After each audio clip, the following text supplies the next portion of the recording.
the greatest power, right?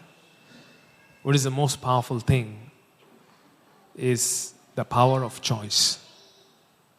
The power of choice is the most powerful thing on this planet.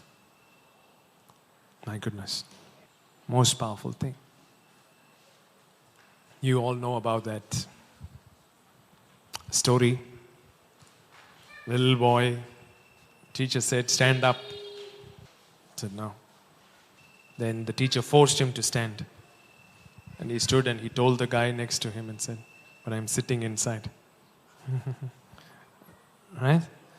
But inside I am still sitting only. Teacher cannot make me stand on the inside. That is totally my choice. So we usually exercise our power of choice in our internal world when it comes to negative things. And when it comes to positive things, we think to manage our inner world, our choice doesn't work on the positive side of things. But it's not so. Lavi will speak more on that. Last week also she spoke on the power of decision. Today also a few things that she will share. If you understand this, right, it can really transform your life. What I have found over the years is not everybody wants to be helped. Not everybody want to be helped. Not everybody wants to go through transformation. Not everybody wants to own their transformation journey and say, man, I'm going to work and I'm going to be transformed. No. Try transforming me. Is the attitude of most people, unfortunately. But if you're of the minority who would take things seriously and say, man, I'm going to go on this transformative journey. I'm going to take every word seriously and work on these things. A man with experience. I've told you many times, you cannot argue with a man with an experience. Yeah? So, listen and we'll engage in prayer after that. Okay.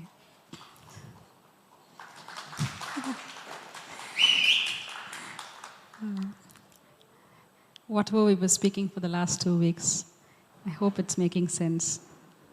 It is making a lot of sense to me and putting me to the test. Yeah.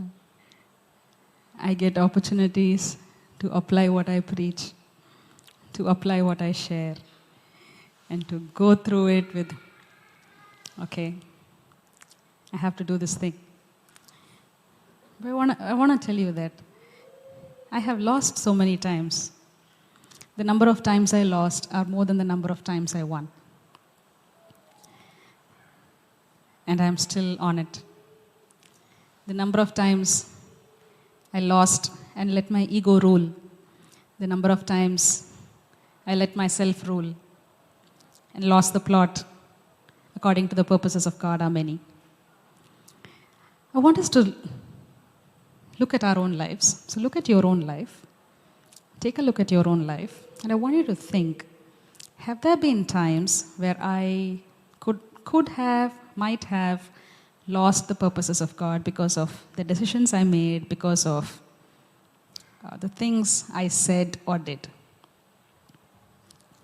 I want you to do that now. Have there been times, is it possible that, I actually missed things, that I actually let go of the purposes of God? Are you able to see such situations or instances? If you're able to see, you can put your hand. If you're not able to see, you need not put your hand up. Okay. Yeah, it's very important that you see. It's very important that we see, that I see, that because of the decisions I make or have made, I have stood against the purposes of God sometimes. I have stood against the Spirit of God. So let's read this verse from Romans 13, verse 11. And do this, knowing the time, that it is high time to awake out of sleep, for now our salvation is nearer than when we first believed. Do this, knowing the time, that now it is high time. Can you say that? Knowing the time, that now it is high time. Knowing the time, that now it is high time. Tell that to yourself.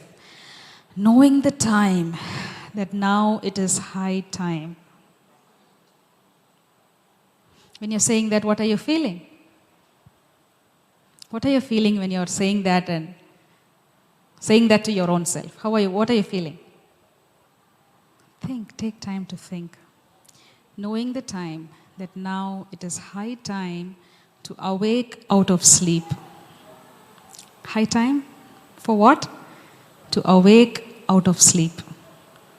What is this, to awake out of sleep? To just become conscious of the way we are living. We live our lives so unconsciously. Time to awake out of sleep. Time to awake out of sleep. For now our salvation is nearer than when we first believed. Yeah. So, what season are you in?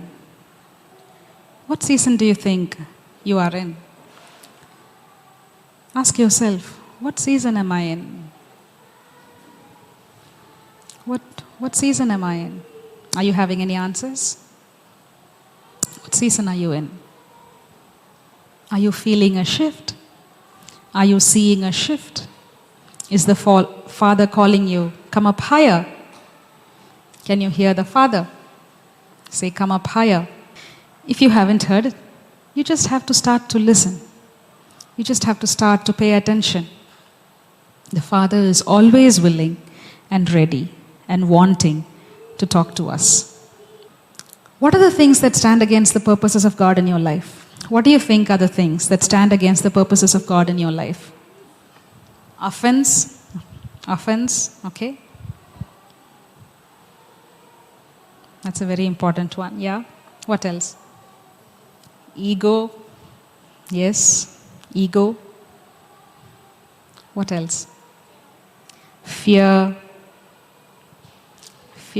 shame, yes. Narratives, yes. So you've said quite a few important things. Narratives, offense, fear, shame, yeah. Pain. So in the pain, there can be shame or there can be offense. Yeah? So that stands. Can you imagine that these things stand against the purposes of God for you? Stand against the purposes of God in your life. So, take the story of the Israelites. Okay? So they are there in Egypt. They are slaves. They are enslaved. They are working day in and day out.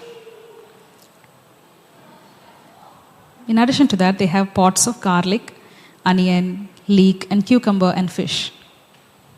Okay. That was a phase that they were in. That was a season that they were in. And then you see, God sends them a deliverer. Their cries are heard, and God sends them a deliverer.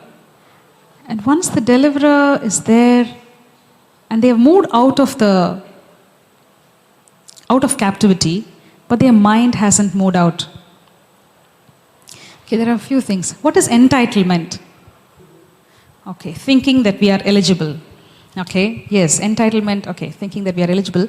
The thing is, what entitlement does is, how it comes is when your needs have not been met for a period of time, after a while, when the season shifts, you begin to feel entitled. For a period of time, your needs are not met. Take the example of Israelites. When they were in captivity, their needs for freedom was not met. Okay? But when they were brought out, when they were delivered and came out, they never had enough. Whatever they asked from God, I think they felt entitled. Give us more. You're supposed to do this for us. Oh God, what? Give us food. Give us quail. Give us manna. Give us food. So when manna came, manna was not enough. Give us quail. So whatever the Father gave them was not enough, according to them. In your life as well, there might have been seasons prior where your needs were not met. Your needs for safety, your need for love, your need for connection, your need for respect, your need for being treated well. Probably it was not met. But when there is a slight change in the season of your life, what we do is we do this to our family, to our colleagues, we do this with our close friends, we do this with our spouses mostly. Those of you who are married would probably understand this.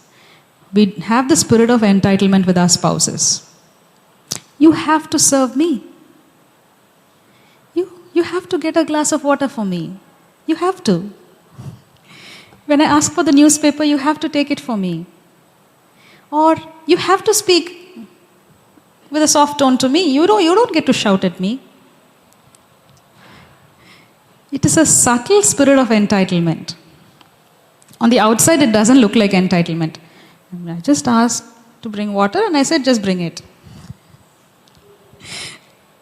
On the outside, it doesn't look like entitlement, but it's kind of subtle. Entitlement brings offense. How does entitlement bring offense? When you don't do it for me, I get offended. It is not just a request, it has become a demand. Yeah? It has become a demand. Very easy to get offended when we are having a spirit of entitlement. I want you to just reflect back and think whether you have had the spirit of entitlement. I have had. I do have. Think. How many of you are able to see that? I want you to think. Even those of you who haven't lifted your hand, it's okay. It's okay if you are not seeing it. But try to see, am I having a spirit of entitlement? Am I thinking, others have to do this for me? They have to do this for me. And if they don't, then I pick an offense. So you deserve to have your needs met, but if your needs don't get met, it is okay. There is a possibility of not picking offense. Picking up an offense is not the only way. Like if Jesudian shouts at me, getting angry with him is the only, it's a normal response. That's the only way. No, it's not. But at that time, I find it difficult to see. When someone close to you, when your mom or when your dad is correcting you, you don't like it. What is it in you that is not liking it? Why is it that you're not able to, that you don't like it? Later on when you think, you are able to see that, okay, they wanted to tell something good for me. They wanted to correct me. But why is it at that time you don't feel good? Why doesn't correction feel good? There's this verse in Proverbs, right? Let a righteous man strike me, for it is oil on my head. I think in Tamil it says kottu. Kottrathu. Yeah. So in English it says strike. In Tamil it says kottu. If someone is knocking you on the head, when a loud one knocks you on the head, does it feel like, precious oil that's poured on your head? It's not feeling like that. Why? Why is it not feeling like that? You already know the answer, but I want to hear from you. Why is it not feeling good when someone knocks me on the head or when someone strikes me? Pain, shame, okay? From why? Why are we having pain and shame? Your ego gets hurt. The first person that gets hurt and feels the knock on your head more than your head is your ego. It's my ego. It's myself. Yeah, if anyone would come after me, let him deny himself and take up the cross and follow me. So what did Jesus mean when he said deny yourself? This constructed self of your ego. Your ego is your constructed self. And who picks the offense? Your ego. It's because of your ego that you pick the offense. And after you've picked the offense, what is at stake? The purposes of God. So I had a very big opportunity, to choose between ego or the purposes of God last week. And I failed. I chose my ego. I chose to let my ego live. I chose to let myself live. So when I've done that, or when sometimes you find yourself in such a situation where you have let your ego, you spared your ego and sacrificed the purposes of God. What do? Spared. Can you imagine that? Spared our ego and sacrificed the purposes of God. But very often in the peak of the fight, or in the heat of the exchange of words, we do not realize that it's the purposes of God that is at stake. We do not realize that it is the purposes of God that is at stake. So, and then after that, so times when you have let your ego survive and you have, kind of inflated your ego a little bit more and make it look big, and then the purposes of God you have sacrificed. And you come to the realization of it. What happens when you come to the realization of it? To do it is one thing, but after that, when you come to the realization of it, how does it feel? Yeah, condemnation, guilt, what else? Shame. Yeah, condemnation, guilt, and shame. Now again you have a choice. Whether to allow this big wave of condemnation, guilt, and shame take over you and be tossed to and fro in this wave of condemnation and guilt and shame, or choose the purposes of God again. Yeah? Again, you're having a choice. But when you're in the middle of it, you don't have this clarity to think. When you're in the middle of it, all you are thinking about is, she raised her voice at me. She used this word. He shouted at me all the way. Why should I let go? Anyway, he did what he wanted. How many of you identify your, situations like this? Yeah, we all do. Yeah. Thing is just to be aware. Okay, next time this happens, to be aware. Okay, this is what I'm feeling. My ego is wanting to get inflated. My ego is wanting to thrive. And I get to decide whether I allow my ego to thrive or I kill it. Or I choose to kill it so that the purposes of God can stand. This is so very important in each of your lives. Why I'm speaking this today is because each of your decisions matter. Each of you here, no one left out. Each of your decisions matter because you are the body. Can you tell that to yourself? My decision matters. My decision is gonna matter. My decision to kill my ego and let the purposes of God stand matters. See, in the parliament, each of their voices matter, right? Each of the members of the parliament, their voice matters. What makes us think that our voice doesn't matter, that our decisions do not matter? It is high time.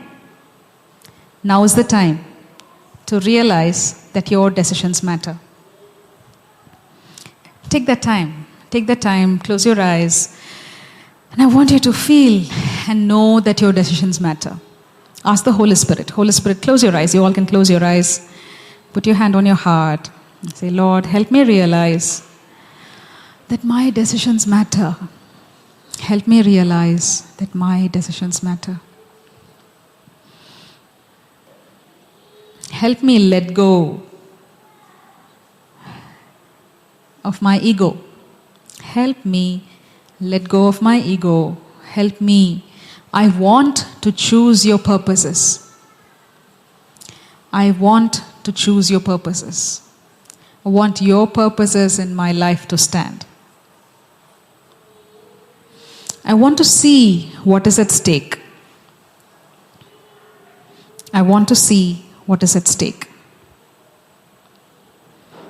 Ask the Father to show you. Lord, I want to see what is at stake. And if you would like to, you can make the decision now. The decision that, okay, I'm not going to let my ego thrive.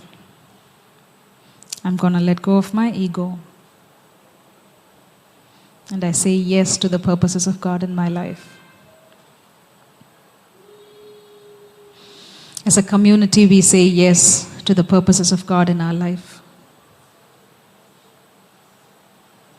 Your yes matters. I want to tell you that your yes matters.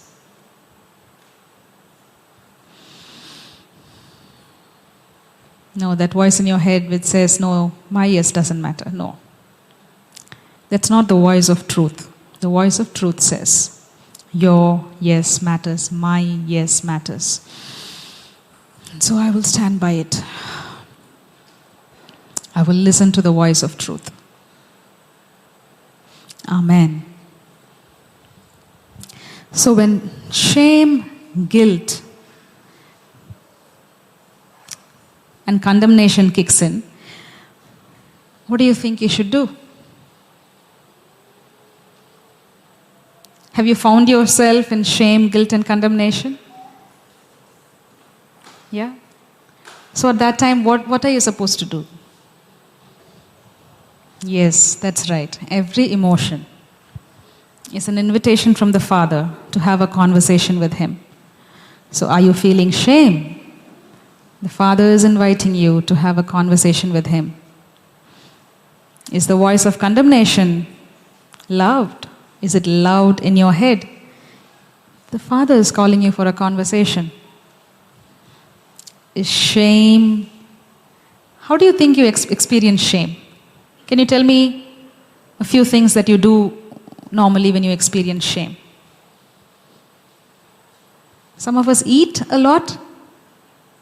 Have you found yourself just going to the fridge, trying to take something? Yeah. Your stomach is full, but you feel like having something.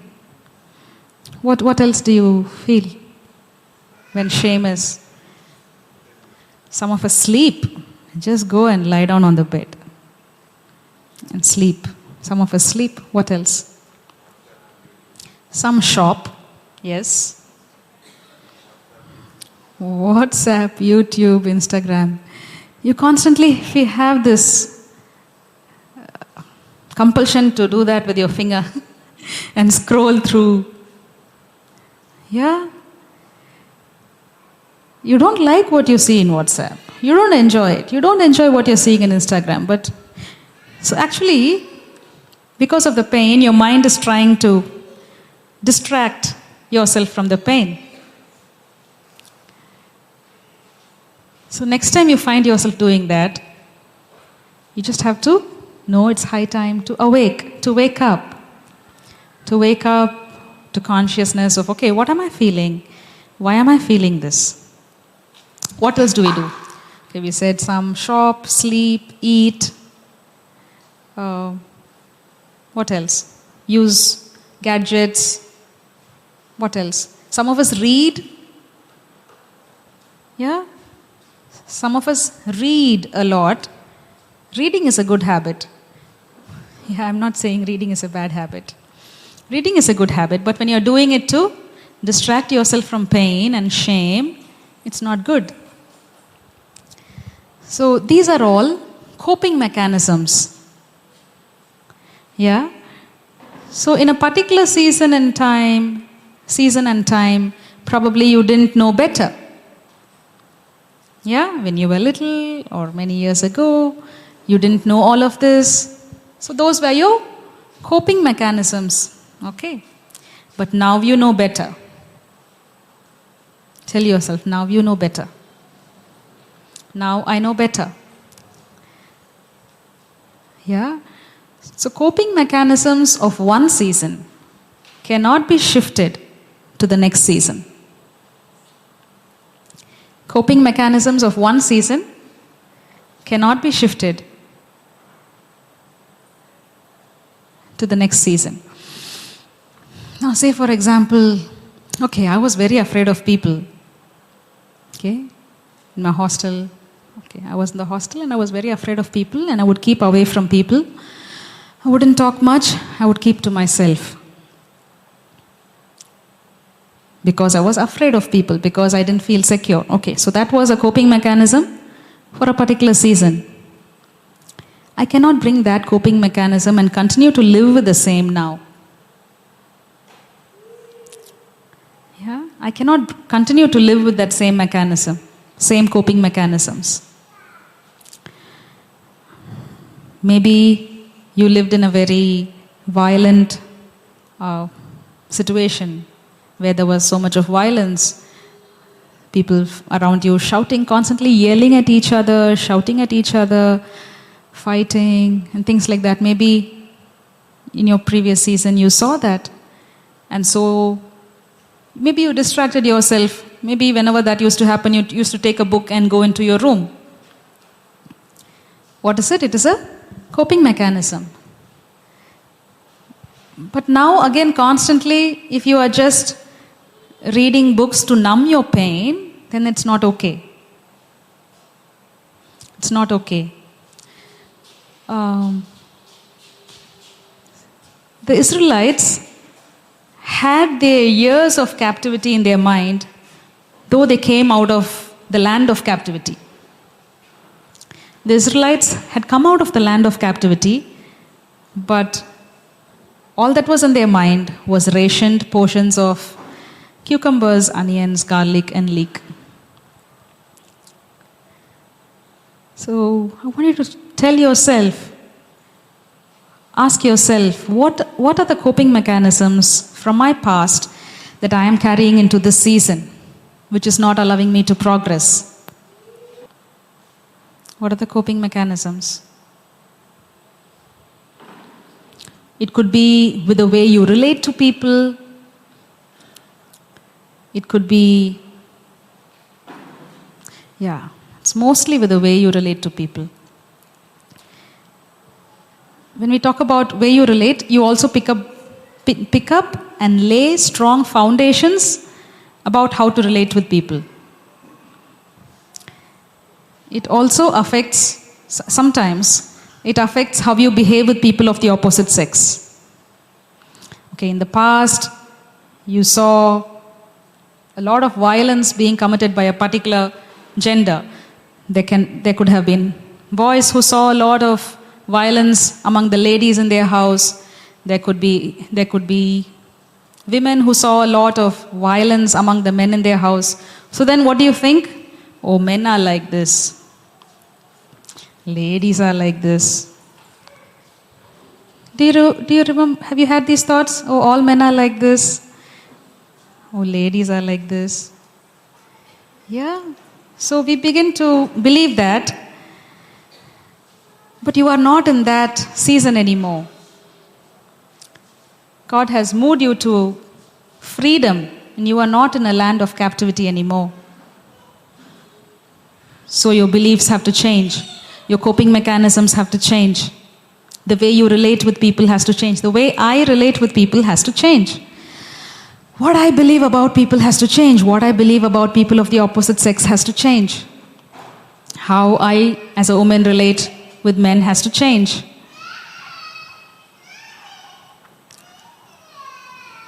So I want you to think, even as you are listening, I want you to reflect about your own life.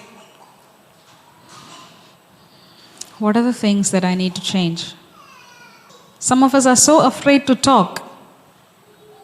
Okay, in the previous season, you did not have anyone to listen to you. You grew up alone. Or when you spoke, you were put down.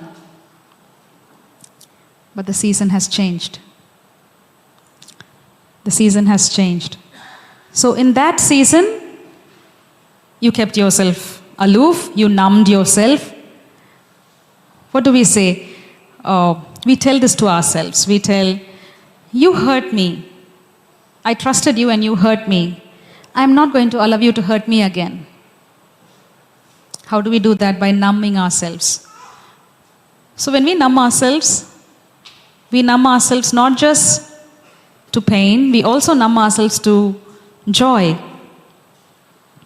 We numb ourselves to the happy relationships that we can have with people around us. We cannot partially numb ourselves. It doesn't work like that. Do you understand numbing? How many of you understand numbing? Yeah, you all do. Give yourself permission to change. Give yourself permission to change. One of the important decisions that I had to make was, I give myself permission to feel. Can you repeat that? I give myself permission to feel. I give myself permission to feel. So you see, these are all decisions. All of these are decisions. Okay, let's read from Philippians chapter 1, verse 9 onwards. And this I pray, that your love may abound still more and more in knowledge and all discernment, that you may approve the things that are excellent, that you may be sincere and without offense till the day of Christ. That your love may abound still more and more in knowledge and all discernment. What is this discernment? To discern the things of God. See, it goes on to state that you may be sincere and without offense. When you pick offense, we should be able to discern what is at stake. We need discernment to see what is at stake when you pick an offense. Ask yourself, what is at stake when I pick an offense? What are the things that are at stake? When I get upset with my spouse about the way he or she is behaving, or when I get upset with my child about how they don't listen even after you've told it 15 times. So when what you want doesn't happen, it is easy to pick an offense. That is, anyone can do it. Anyone can pick an offense. But it takes discernment to know what is at stake when you pick an offense. More than the times I have won, I have failed. The number of times I have failed are more. Just because I stand and talk here doesn't mean that the number of, that I've got it right every single time. The number of times I've lost the plot and sacrificed the purposes of God and let my ego thrive is more. That is what the data says. But I am deciding by the moment. I am deciding moment by moment. Okay, I'm going to make myself one with the purposes of God. I'm going to make myself one with His plans for me. As this season shifts, I am going to stand for the purposes of God and let my ego die. And that is a decision you have to make on a good day. On a good day when all hell is not breaking loose. On a good day when you are not having a fight with your child or your spouse or your colleague. When the storm and the waves are high, at that time you feel like you've lost your mind. You feel like it. Yeah, you feel like it. Some people have the capacity, not some people, actually everyone has. Some of us are aware, I should be very careful with what I say. Some of us are aware of the capacity, of our capacity to make wise decisions even in the storm. Most of us are not aware. We think, I think that when I'm in the middle of a fight, I have no capacity to make any right decisions. And so I give myself permission to do and speak all the nonsense. Yeah, how many of you identify with me? Yeah, some of you do. Yeah, we think I do not have the capacity to make the right decisions when my emotions are high. But actually, we do. Can you tell that to yourself? I have the capacity to make wise decisions, to discern what is at stake, even when I'm in the middle of a fight. I have the capacity, and I want to awaken to the reality that I have the capacity to make the right decisions. I want to awaken. This is something very, very important. I do not know if you are realizing what you are doing, but this is something very, very important that you are doing right now. And you say, I want to awaken to my capacity to be able to make the right decision even when emotions are running high. In the peak of my fight. It can be a fight within the voices in my own head, or it can be the fight with your spouse, with your parents, with your children, or whatever. I have the capacity. I have a sound mind. I want you to tell this to yourself. I have a sound mind. I am a child who knows to discern. I am a child who knows to be without offense till the day of Christ. I am a child. See, there are many I am statements that you need to agree with, and these are some of the very important statements.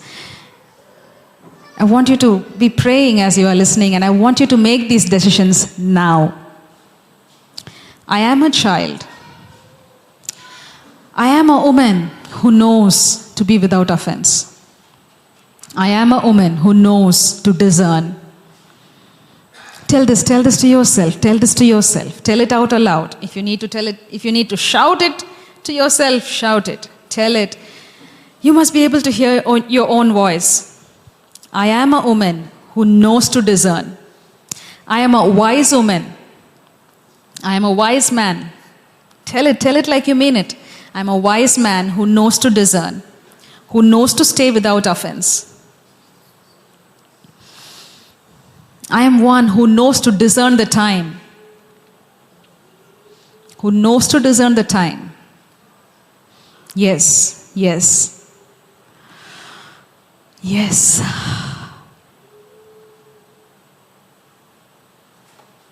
Yeah, continue to allow the Father to speak to you. There can be so many things that the Father is wanting to tell you. There are so many things, definitely. Just close your eyes and listen to the Spirit. I am a child. I am a woman who knows to discern, and I will stand by it. I will stand by it. I will stand by it. I will stand by what the Father says of me.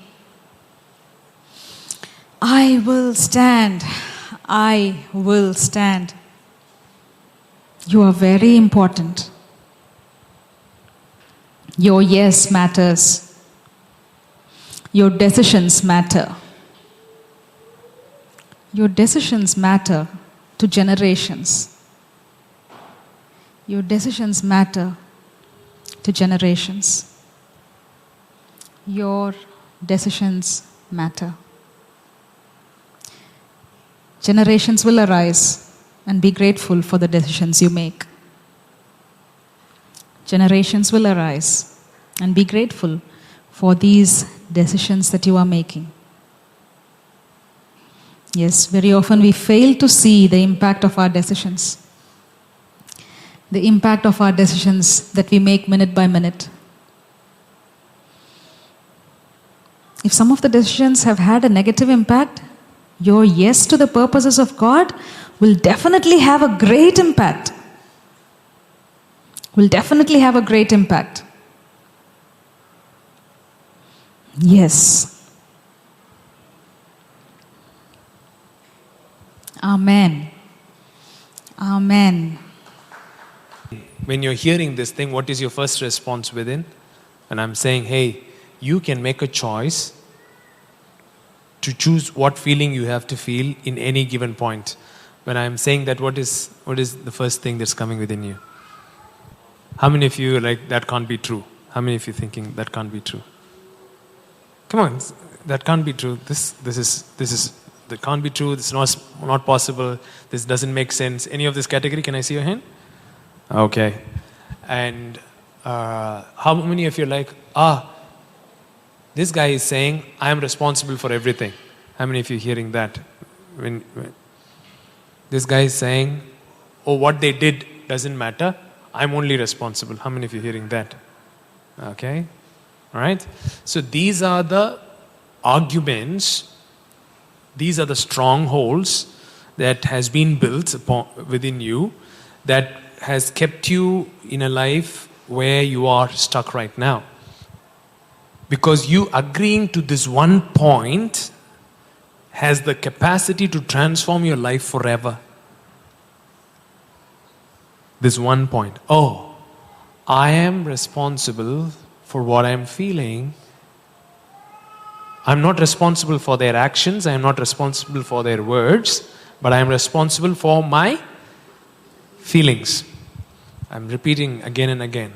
Okay? Jesus was on the cross. The two thieves were on the cross. All three of them went through pain. Look at somebody and say, all three went through pain. Pain was common to all of them. Who was responsible for the pain that Jesus was going through? The people who were crucifying him was responsible for the pain. But the feelings that he was having on the cross, Jesus was fully in control. The feelings that he had, Father, forgive them, for they know not what they do, was the narrative that Jesus chose to run in his head. As a result, he was in control of his feelings. You're not in control of your pain, but you're still in control of the feelings. How many of you are able to understand what I'm saying? How many of you think that the people who were crucifying didn't know what they were doing? இவர்கள் செய்வது அறியாமல் செஞ்சாங்க. அறியாமல் செஞ்சாங்கன்னு நம்புறீங்களா நீங்க? They didn't know what they were doing? Come on, answer me. See? Your narrative is different. Your narrative is different. But Jesus chooses his narrative. Therefore, he chooses his feelings, even when he was hanging on the cross. Look at somebody and say, your feeling is connected to your narrative. Come on, look at your left and right and say, your feeling is connected to your narrative. No matter what the heck is happening around you, your feeling is connected to your narrative. And your narrative is your choice. Look at somebody and say, your narrative is your choice. So when I keep telling Lavi, last week, somebody messaged me saying, I'm super closed, I'm super offended, don't speak to me right now. I was like, open. You only closed, right? You're saying, I'm super closed. Don't be closed. Don't be super closed. Be super open. Oh, I'm offended. Don't be offended.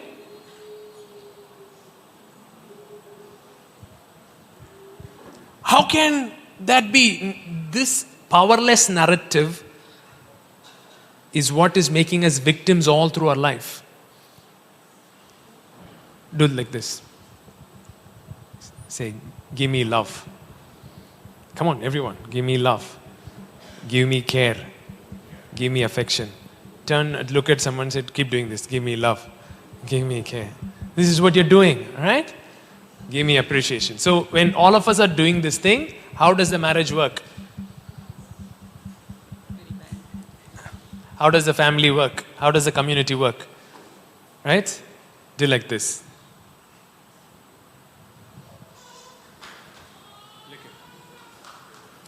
Now how does it work? How does it work? Right? Now put your hand like a funnel.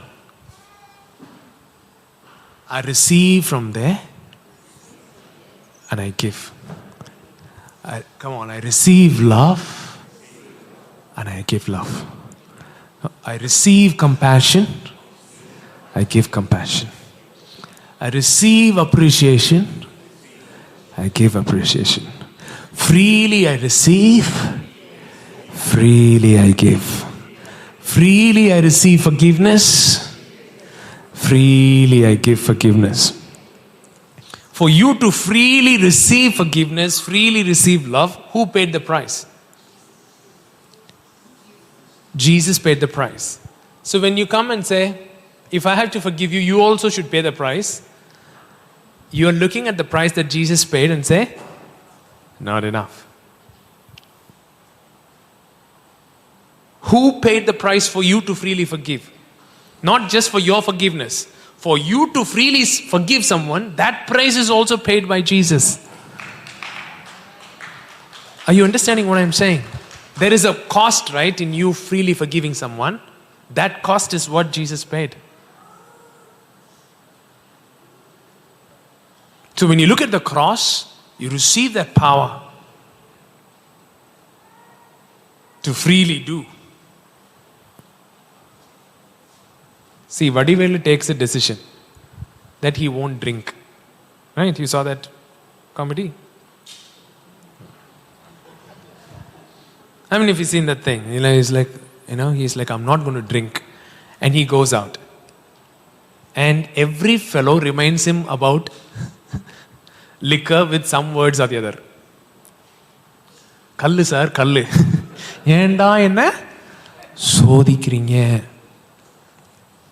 So, now Vadivel's decision not to drink depends on the whole world.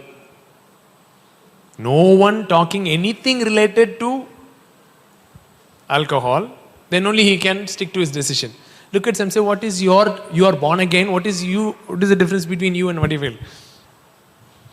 If your world is also depending on everybody else making different choices, then only you can choose a particular thing, you're worse than him. What song did you sing today? I will rejoice. Really? I will rejoice. Paul and Silas was bound. They are choosing. So whenever I say to Lavi, for years I've been telling her, right? It's your choice. When I say that, she becomes like, now don't tell me it's my choice to feel the what I'm feeling. I'm like, see? It's your choice. If only you learn this one thing. Okay, you can go and research about this thing. There is this Harvard brain scientist came up with this data finding. Right? In brain, you have the prefrontal cortex, right? That is the part of your brain which is responsible for reasoning and decision making. For you to logically think and all these things, which part of the brain works? The frontal cortex. And then you have this little tiny red color thing like a almond seed seated deep within your brain called amygdala. So amygdala is responsible for these fear responses, right? When a snake comes at you, you're not going to think logically and like what kind of snake it is, which species it is.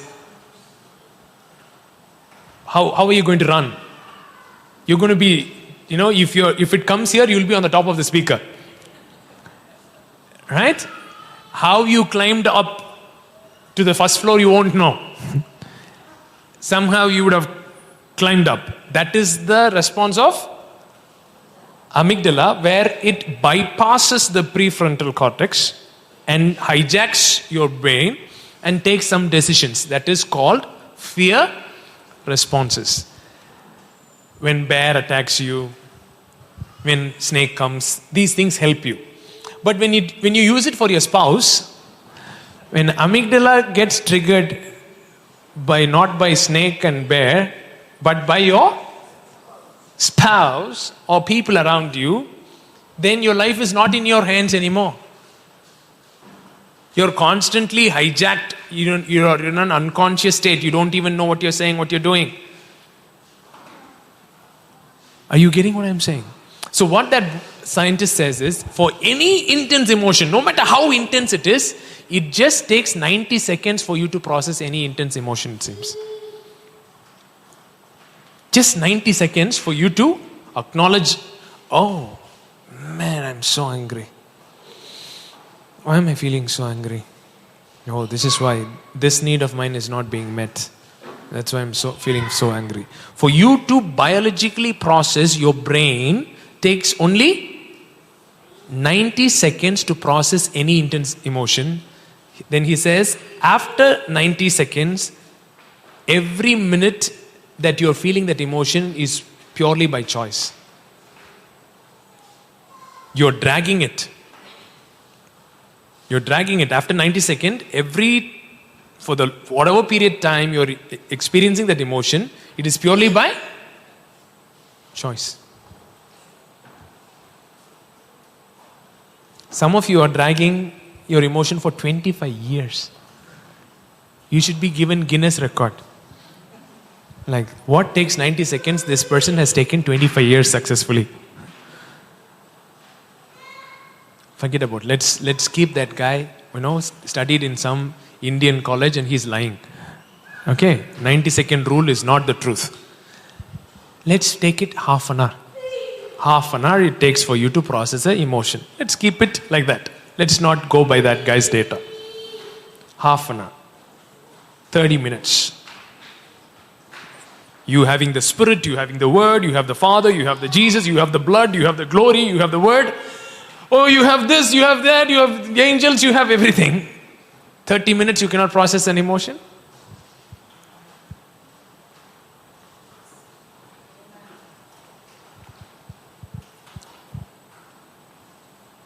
Why are you dragging it for days? Why are you dragging it for weeks? Why are you dragging it for months? Why are you dragging it for years? It's purely your choice to do. Look at somebody and say, your grief is self-inflicted. Your pain is not self-inflicted most of the time. Pain, other people are also responsible. But your grief is purely self-inflicted.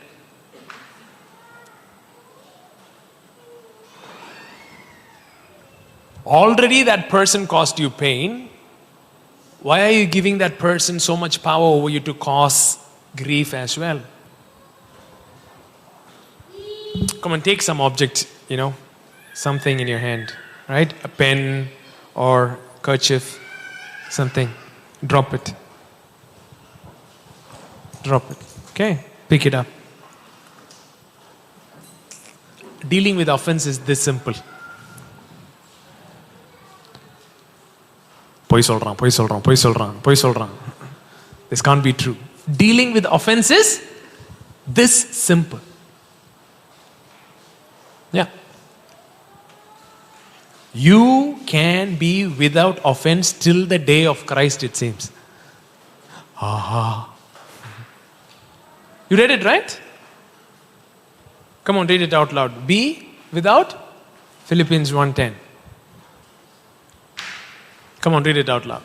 That you may approve the things that are excellent, that you may be sincere and without offense till the day of Christ. Whenever Jesus is going to come, if it takes another 2,000 years, you can be without offense till that day. Why? Why? Some of the people are like, do you know last 1 year I didn't come to church because I was offended with you. I'm like, good. Why didn't you take 1 more year? Why didn't you take 1 more year? Just because you stay 1 more year, that offense will not be dealt automatically. At some point, you need to decide to deal with that offense. Look at somebody and say, time doesn't heal anything. The presence of God heals it. And it's your choice to go to the presence or not. It's your choice to go to the presence or not. And when you go to the presence, you receive a fresh narrative, you run that narrative, and you let go of this narrative, and you change your feeling. Because if you agree with this one thing, your life, so much power comes to your hands. Right? When I understood this truth, I felt like Hulk. I felt so powerful. Hulk is a wrong example because Hulk gets his power by getting triggered by something else. Right? I mean, that's how I felt. Like, man, nobody can make me feel anything unless I choose to feel that thing. People are free to say what they say. People are free to do what they want to do. But I can choose.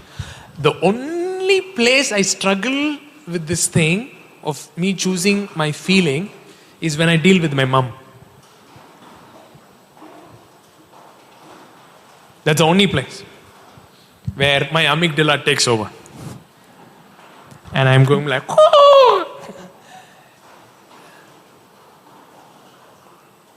With the rest, everyone, I choose my feeling. But when it comes to my mom, when she says something that I'm dealing it in a particular way and she comes and says something, I lose it.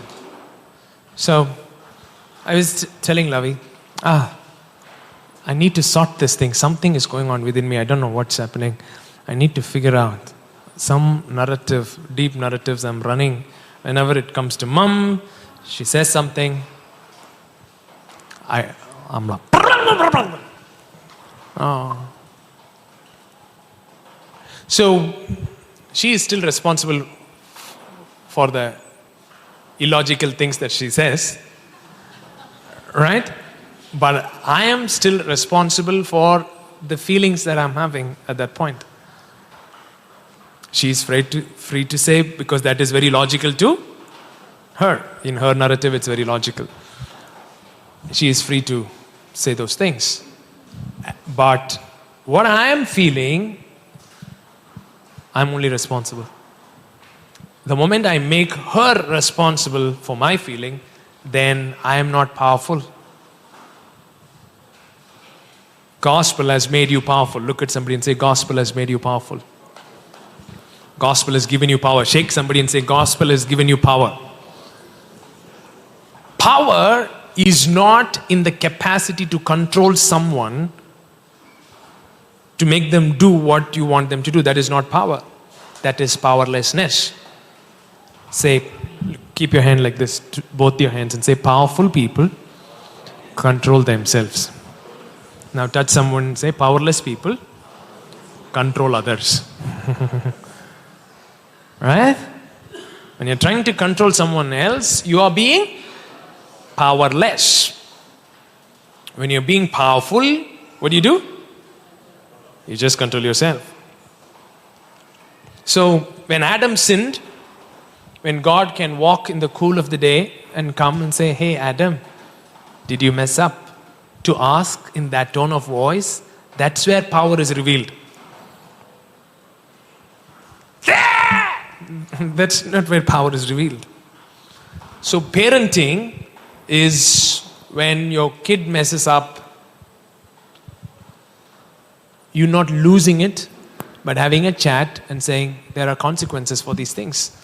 And because you did this, you can't stay inside the garden because it's not safe for you to stay and you're going out. To say this without, that is power. To reinforce consequences without you losing your cool is power. Gentle parenting is not parenting without any consequences. Gentle parenting is not saying yes to every nonsense that your kid wants to do. Gentle parenting is where your emotional response is not based on what their choice is, but you staying firm with the options and the consequences that we have already decided in your mind. So, say, I'm responsible for my feeling. My feelings are connected to my needs. And my narrative, when I own my narrative, say, when I own my narrative, I get to write its ending. When my narrative owns me, I feel like a victim. When my narrative owns me, I feel like a victim. When I own my narrative, I get to write its ending. Jesus owned the narrative, so he got to write its ending. How he wanted to interpret the whole experience. Those guys felt like victims. The two felt like victims, so they were cursing. So, why this is so important? We are entering into a season of abundance and supernatural breakout. Unless we get to understand this thing, we'll produce Elijahs who can't control their heart and bring destruction through their supernatural power. If you're not in charge of your emotions and you have access to power, you just cause destruction. If you're not in control of your emotions, and if money comes to you, money gives you power, and it will bring destruction. What does Spider-Man teach us? With great power comes great responsibility. With great power comes great responsibility. Is two words. What is it? Responsibility.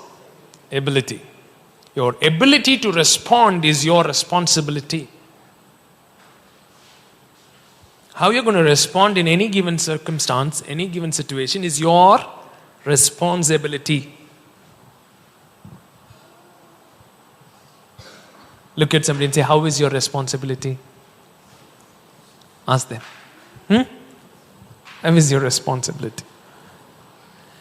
If you're living in reaction constantly, amygdala, look at somebody and say, Indru mudal nee amygdala endru alaikkappaduvaai.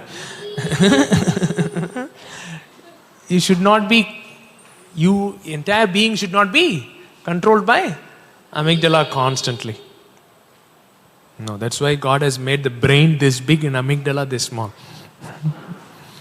Okay, use your brain. Right? Just one last thing I want to tell. Any questions before I... Just one clarity I want to bring based on one question that was asked in Tamil service. We are not talking about you voluntarily keeping yourself in a physically abusive environment.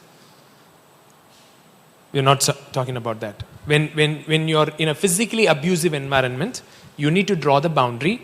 The toxic level is too much, so you draw the boundary and draw safe boundaries. So we are talking about boundaries. We are not talking about, oh, somebody is constantly hitting you. You're like, okay, my heart is in my hands. His hand is not in my hands. Okay, even if he hits me and breaks my skull, only my heart is in my hands. No, that's not what you were talking about. When there is physically abusive environment, you move out. You ask for help. That's not where we are telling you, oh, your heart is in your hands. You just stay there and work out. No. We are saying move out, but still your heart is still in your hands. Even when you move out, how you're going to process the whole thing, that is still in your place. So when we are talking about all these things, we are not talking about loving without boundaries. We are not talking about that. We are not talking about giving everyone access the same way. We are not talking about that. There are some toxic people. You have to put some boundaries and set the tone of conversation. I tell them, I say, hey, when we are talking, this conversation goes very disrespectful. I want to help you, but if you're going to talk like, then I'm going to cut the call. Then that person called and said, I'm like, hey, I'm sorry. You didn't agree to what we agreed upon. I will engage with you only when the conversation is respectful. Bye.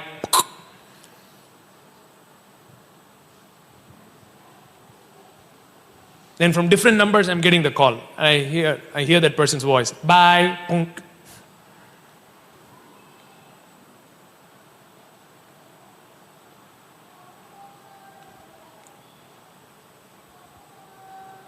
I'm willing to engage, but I'm willing to engage only in a respectful conversation. Are you getting what I'm saying? So these are the boundary part of things which we'll deal with it probably one day only fully on boundaries. How to set boundaries and how not to set boundaries and what is a boundary and what is offense which you're thinking is a boundary. So we'll figure out about boundaries. But apart from that, any questions you have? Full clear? Clarity is power. Right? What are we saying? What are we saying? You are responsible for the narrative that's run in your head, and that narrative is what is making you feel a certain way. If you don't like your feeling, where you're supposed to work? To work on the narrative rather than trying to control the other person and make them do what you want them to do.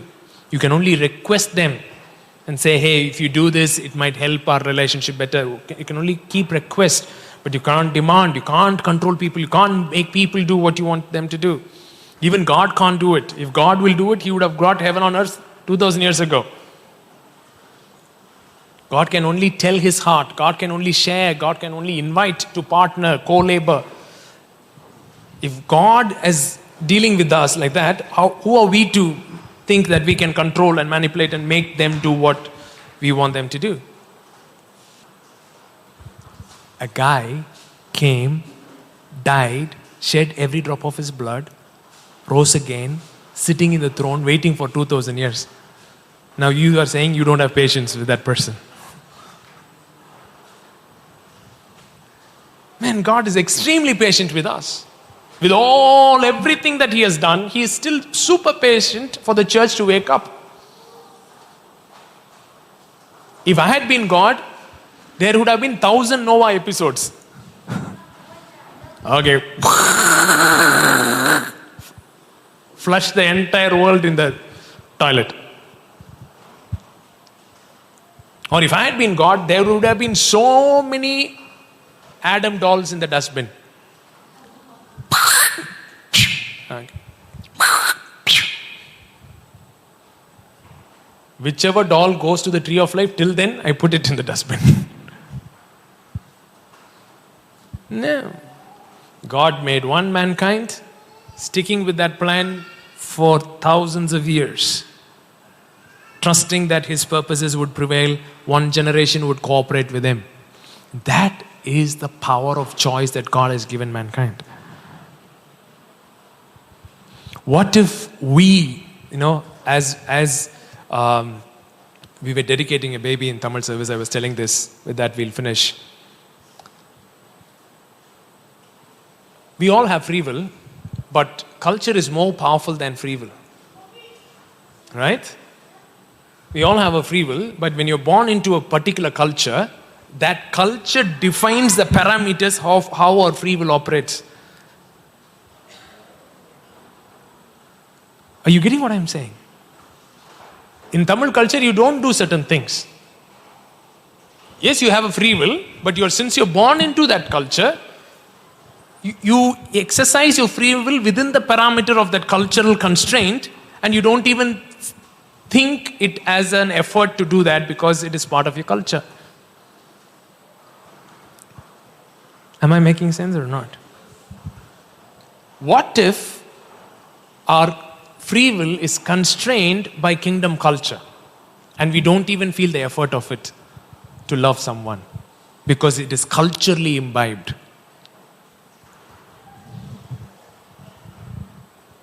Am I making sense? When kingdom culture is so powerful, where the culture begins to police itself without external management, and love, compassion and joy and peace and generosity has become your part of your culture, and some kid is born like in that culture, how would that kid grow up? What would that kid grow up believing about oneself? Right now, kids are born into a culture of lack. I'm not enough, I'm not enough, I'm not enough. So we are, kids are born when all of us are doing this. What if kids are born when all of us are doing this? How would that generation look like?